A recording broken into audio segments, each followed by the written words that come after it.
اور بعض مفسرین نے تیسرا معنی بھی بیان کیا ہے کہ سورج کی روشنی میں روشن دان سے جو روشنی میں چھوٹے چھوٹے ذرات ہمیں دکھائی دیتے ہیں ان کو بھی ذرہ شمار کیا جاتا ہے،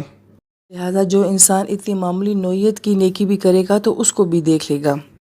اس طرح کے بہت سارے واقعات جو ہیں وہ کتابوں میں منقول ہوتے ہیں۔ امام غزالی رحمہ اللہ تعالیٰ جیسی ہستی کا اپنے قلم کو تھوڑی دیر کے لیے روک لینا کہ قلم کی سیاہی سے مکھی جو ہے وہ اپنی پیاس بجھا رہی تھی، اس عمل پہ اللہ پاک کی طرف سے بخشش کی بشارت مل جانا،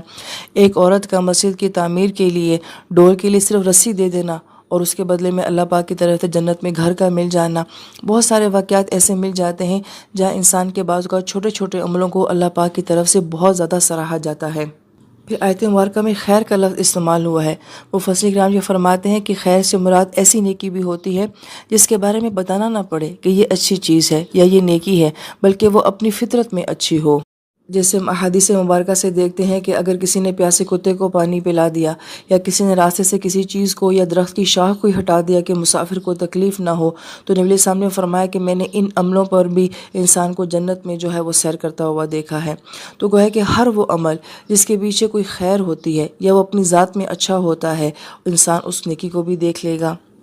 پھر آیت مبارکہ میں جو لفظ یرہو استعمال کیا گیا ہے، یہ بہت ہی خوبصورت انداز ہے اللہ پاک کے بیان کرنے کا کہ انسان اپنی نیکی کو دیکھے گا۔ اب دیکھنے کے لیے قرآن پاک میں نظارہ کا لفظ بھی آیا ہے جو عموماً جنت کے مناظر کے لیے آتا ہے کہ نظر کا مطلب ہوتا ہے کسی کو بہت غور اور شوق کے ساتھ دیکھنا۔ پھر قرآن پاک میں بصارہ کا لفظ بھی آیا ہے یعنی کہ بصیرت کے ساتھ دیکھنا،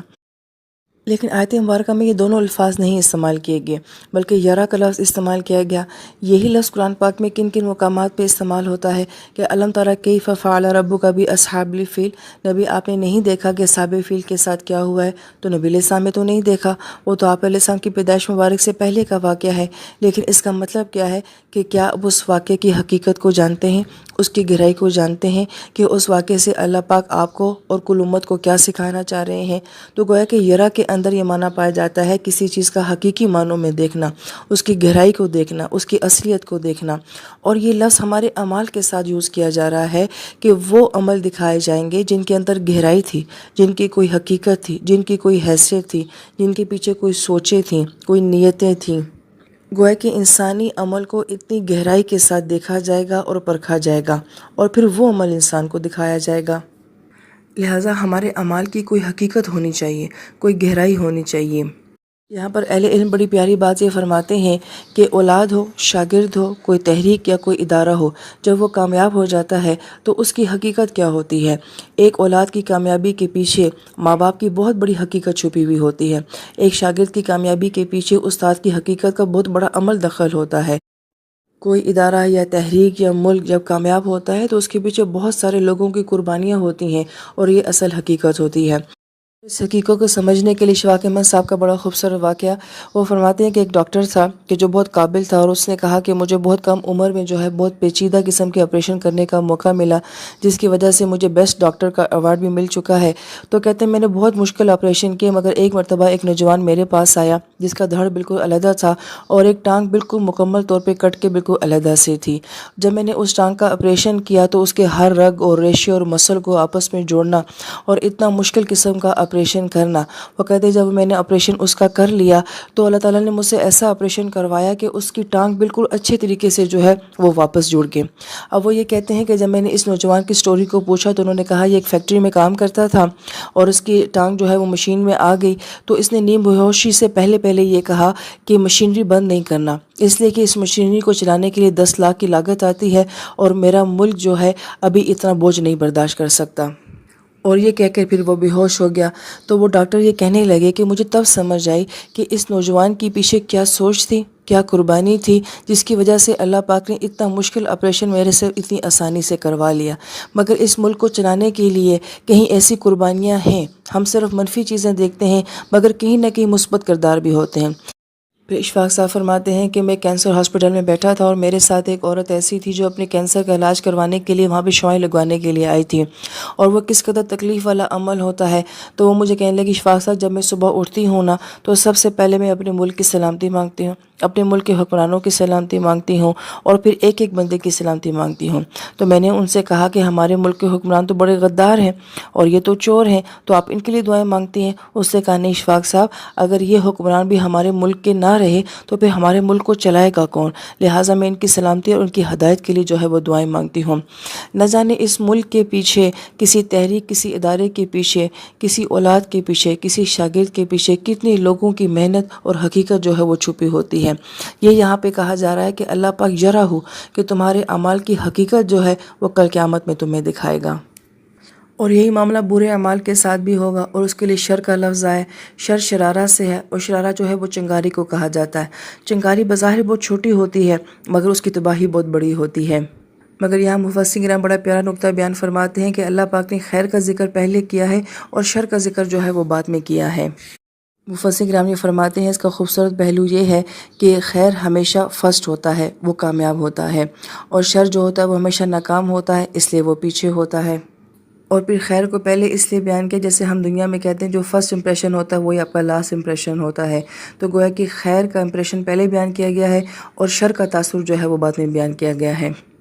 پھر یہ آیت مبارکہ یہ کہتی ہے کہ انسان کا ہر برا عمل بھی اس کو دکھایا جائے گا۔ تو بڑا خوبصورت سا سوال یہ پیدا ہوتا ہے کہ مومن کے تو بہت سارے کام ایسے تھے جو گناہ کے اوپر تھے، مگر اللہ پاک کی ذات و فرماتی ہے کہ میں گناہوں کو معاف کر دیتا ہوں، اسے گواہوں کو بھی مٹا دیتا ہوں، مگر آیت یہ کہہ رہی ہے کہ انسان اپنا ہر برا عمل دیکھے گا۔ تو مفسرین کرام اس کا جواب یہ دیتے ہیں کہ یہاں پہ جزا اور سزا کی بات نہیں ہو رہی ہے، یہاں پہ صرف عمل کے دکھائے جانے کی بات ہو رہی ہے۔ تو احادیث سے یہ بات ثابت ہوتی ہے کہ انسان کو اس کے برے عمل دکھائے جائیں گے اور پھر بتایا جائے گا کہ کہاں کہاں کس کس مقام پہ اللہ پاک نے تمہاری کس کس غلطی کو معاف کیا، تمہارے کس کس گناہ کو معاف کیا، تاکہ انسان کو احساس ہو کہ اللہ پاک نے اس سے کتنی رحمت کا معاملہ فرمایا ہے۔ جیسے وہ حدیث مبارکہ جسے میں اکثر مرتبہ بیان کے بغیر نہیں رہتی کہ اللہ پاک تنہائی میں بلائیں گے، ہر گناہ کے بارے میں سوال کریں گے، پوچھیں گے، انسان اقرار کرے گا تو پوچھ کے، گنوا کے، اقرار کروا کے پھر اللہ پاک اس کو معاف فرما دیں گے۔ پورے اہل حشر کو نہیں پتہ ہوگا کہ پردے کے پیچھے کیا ہوا ہے، مگر اللہ پاک انسان کو بتائیں گے کہ دیکھو میں نے تجھے کہاں کہاں کیسے کیسے معاف کیا ہے۔ پھر ان دونوں آیت مبارکہ میں ہم دیکھتے ہیں کہ یرہو کے اوپر بہت زور دیا گیا ہے کہ دکھایا جائے گا۔ بہت پیاری بات مفسرین کرام یہ فرماتے ہیں کہ انسان کو اس کے عمل اور اس کے عمل کے جو اثرات ہیں جو اس کی زندگی میں یا اس کی زندگی کے بعد ہوتے رہے، انسان کو وہ اثرات بھی جو ہیں وہ دکھائے جائیں گے، کیونکہ ہمارا ہر عمل جو ہے وہ اثر رکھتا ہے، کل کائنات کے اوپر بھی اثر ڈالتا ہے، انسانوں کے اوپر بھی اثر ڈالتا ہے۔ پھر ہمارے اعمال کو اللہ پاک نے یہ عزت بخشی ہے کہ اللہ نے انہیں جاری بھی کر دیا ہے کہ اگر تم کوئی اچھا طریقہ رائج کرتے ہو، کوئی اچھی سنت کو رائج کرتے ہو، تو پھر جہاں جہاں وہ تمہاری وجہ سے چلے گا کام، تو اس گویا کہ اس کام کے جو اثرات ہیں وہ بھی انسان کو دکھائے جائیں گے۔ اور مفسرین کرام فرماتے ہیں انسان کی فطرت میں ہے، انسان گھر بناتا ہے، سجاتا ہے، پھر اس کو دیکھتا ہے، کپڑا سلواتا ہے، سلوانے کے بعد اس کو دیکھتا ہے، ہم مائیں اپنے بچوں کو تیار کرتی ہیں، تیار کرنے کے بعد خود اپنے بچوں کو دیکھتی ہیں، ہم پیپر کرتے ہیں، پیپر کرنے کے بعد کتنی مرتبہ اس کو چیک کرتے ہیں، اپنی اسائنمنٹ کو چیک کرتے ہیں۔ گویا کہ ہماری فطرت میں ہے کہ ہم کوئی کام کرتے ہیں، اس کے بعد ہم دیکھتے ہیں یہ کیسا لگ رہا ہے، اس کا کیا ویو آ رہا ہے۔ تو عین انسانی فطرت کے مطابق اللہ پاک انسان کے وہ خوبصورت عمل اور اس عمل سے ہونے والے اثرات جو ہے وہ سجا کے خوبصورت بنا کے انسان کو دکھائیں گے کہ تمہیں دیکھنا اچھا لگتا ہے، تم دیکھنے سے خوش ہوتے ہو، تو دیکھو آج تمہارے عمل کتنے خوبصورت ہیں، کتنے پیارے عمل ہیں۔ لیکن یہاں پہ یہ سوال پیدا ہوتا ہے کیا میں کوئی ایسا عمل کرتی ہوں جس کے بارے میں یہ کہہ سکوں کہ اس عمل کے کیا نتائج ہوں گے، کیا اثرات ہوں گے، یا اللہ پاک کل قیامت میں آپ مجھے میرا یہ عمل دکھانا کہ میرے اس عمل کی پہنچ کہاں کہاں تک تھی، اس کی وسعت کیسی تھی، اور کن کن کو میرے اس عمل نے نفع پہنچایا۔ لہذا یہ آیت مبارکہ ہمیں سوچ دے رہی ہے کہ ہمیں ایسے کام کرنے چاہیے کہ جو جاری رہنے والے ہوں، جن کے اثرات ہوں، جو ہمارے بعد بھی رہیں، اور اگر ہم آج بھی کر رہے ہیں تو آج سے ان کے اثرات جو ہیں وہ جاری ہونے شروع ہو جائیں۔ گویا کہ ایک ویژن اور ایک سوچ جو ہے جو اس آیت مبارکہ میں دی جا رہی ہے، آگے اللہ پاک ہمیں کرنے کی توفیق نصیب فرمائے۔ اس لیے بہت غور طلب حدیث مبارکہ کہ آپ نے فرمایا کہ اگر تم قیامت کی علامات کو دیکھو نا تو تب بھی تم اپنے وہ کام جاری رکھو جو تم کر رہے ہو اپنی زندگی میں، یہاں تک کہ درخت لگانے کا کہا کہ درخت لگاؤ۔ اب درخت ایک دو دنوں میں تو بڑا نہیں ہوتا، وہ سالوں سال لگتے ہیں، لیکن فرمایا کہ وہ عمل کرو جو تمہارے جانے کے بعد بھی جاری رہے اور اس کے اثرات بعد میں جو ہے وہ ظاہر ہوں۔ اور ہم دیکھتے ہیں کہ بہت سارے کام انسان زندگی میں ایسا کرتا ہے، ہم اپنے اکابرین کی زندگی میں دیکھتے ہیں کہ ان کی زندگیوں میں وہ کام ویسے نہیں پھلے پھولے، لیکن ان کے جانے کے بعد اللہ پاک نے ان کے کاموں کو بہت پھیلایا، بہت وسعت دی، بہت عروج دیا۔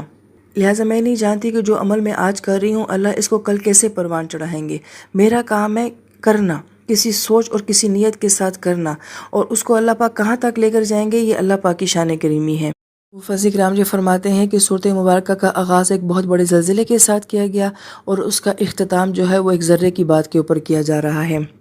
لہٰذا ہم ذروں سے شروع کریں تو اللہ پاک ہمیں بڑے حادثوں سے بچا لیں گے۔ ہمیں سے ہر انسان یہ چاہتا ہے کہ میں ایسا عمل کروں جسے چاہا سراہا جائے اور اس کے اثرات ہوں۔ اللہ سے دعا مانگیں کہ اللہ پاک ہم سے ایسے اعمال کروا لے۔ آمین یا رب العالمین۔